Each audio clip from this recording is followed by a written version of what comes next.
Well, hello everybody. So, around the launch of the PS5 and Xbox Series X, I got an influx of review codes and work just piled up.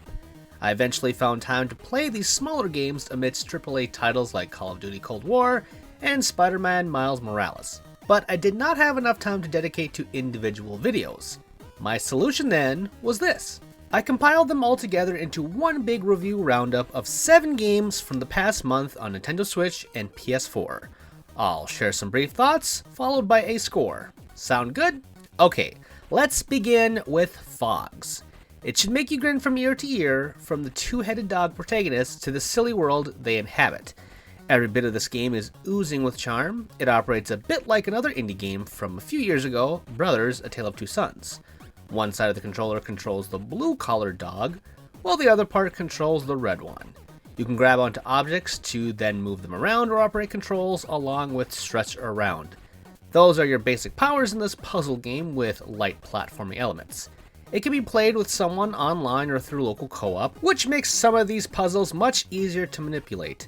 Sometimes it can honestly feel like you're patting your head and rubbing your stomach when alone.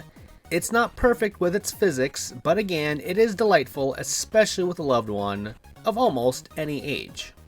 Bug Fables is the Paper Mario game we all deserve. I think it's a better homage to something like the first 2 titles than the latest entry to this year, Origami King. From the paper visuals, to the comedy, to the timed battle system, this is a love letter to Paper Mario in all of its faults too. I was never into just how slow some things could be, like grinding. Enemies aren't worth much, but since the first Mario RPG on SNES, the RPG elements have always been second nature to the core concept. For good and bad, Bug Fables is a great spiritual successor to Paper Mario, while still finding a niche all its own. It doesn't try to do too much new, which is one of its downfalls, but that's okay because it's still a great RPG. The Pathless is the next game from Giant Squid. Their last game was Abzu, which was like Journey but underwater, which is natural since some ex-developers came off of that project. Anyway, this time around you journey to an island that has been cursed by someone known as the God Slayer. Your mission is to free the spirits of the island through exploration and puzzle solving via a trusty eagle companion. It's relaxing just like those other 2 examples, but as the name might suggest, there is no path to this one. Because the world is big, this is kind of detrimental to the experience. This may be a plus for some, but to me, it just sort of made the island seem empty and pointless. It sure does look and sound pretty though, and who doesn't love petting eagles? Wartile is another Viking adventure besides Assassin's Creed Valhalla out this year, although it originally launched a couple years ago on PC. That's good for the Switch edition as it combines many improvements over the years, including DLC. It's basically about a plague ravaging the land, with you setting out at first to help your village. It blows up from there, but overall the story doesn't have that much place in the game.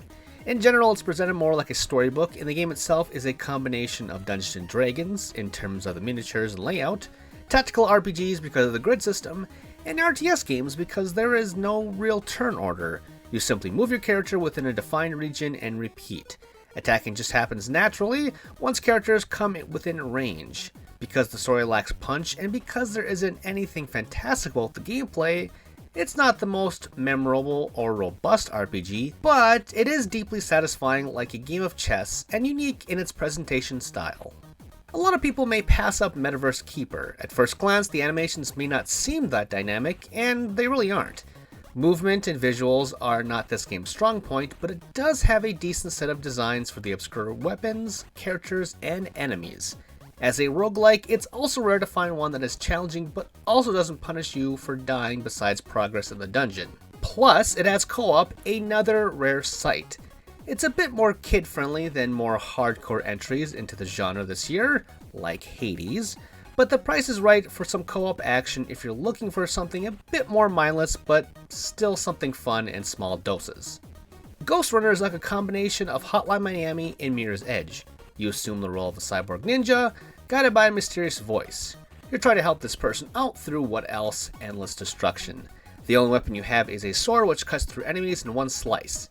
The bad news is that you also die in a single hit. So, like Hotline Miami, your goal is to be as quick, stealthy, and precise as possible when running through levels. There are checkpoints unlike that game, but sometimes they are far and few between. It gets hard fast, but is enormously satisfying when you pull off the perfect run. I wasn't particularly great at it, but I did enjoy Ghostrunner despite it looking and playing poorly on Switch. That's why, despite my high praise, I'm giving it a lower score. I assume the PS4 and Xbox One versions are better, so if you feel like checking out this game, I recommend those rather than the Switch port. And last, but unfortunately very least, we have Morbid: The Seven Acolytes. It feels like an unfinished game. It has a very Flash, Newgrounds-like aesthetic and overall polish to it. At its core, it is trying to be a Dark Souls-type game with a brooding, dark world filled with difficult enemies and traps around every corner. Playing it does not feel good no matter what weapon one is using. The response just feels a bit sluggish in the controls. This should have released into something more like an early access. I feel bad giving it as low a score as this, but it honestly doesn't have that complete feeling to it, and it's not much fun in any form. This is a hard skip for now, but maybe in time, it will get better. It has been known to happen, just look at No Man's Sky. So, here's hoping on that. And that's my review roundup. Thank you for joining me. See you next time.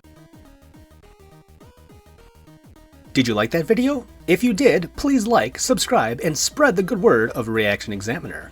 If you want to read more of my stuff, you can find a plethora of my articles over at TheGamer and Game Rant. All of those links and more are in the show notes below. Thanks for watching!